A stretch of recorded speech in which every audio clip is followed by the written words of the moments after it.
Avui fem un curri de tofu amb mango.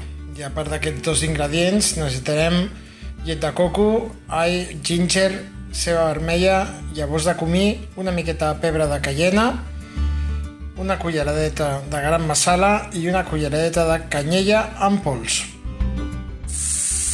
Comencem a elaborar aquesta recepta saltejant els daus de tofu amb pebre de cayena, poqueta, canyella en pols i garam masala. Un parell de minutets, ho reservem i passem al següent pas. Fem un sofregit de ceba, all, gingebre i també hi posem llavors de comí, pebre de cayena, canyella en pols i una mica de garam masala. Ara ho remenem bé, ho deixem coure una mica, recuperem els daus de tofu i mullem amb la llet de coco. Deixem coure uns minuts i al final de tot afegim el mango.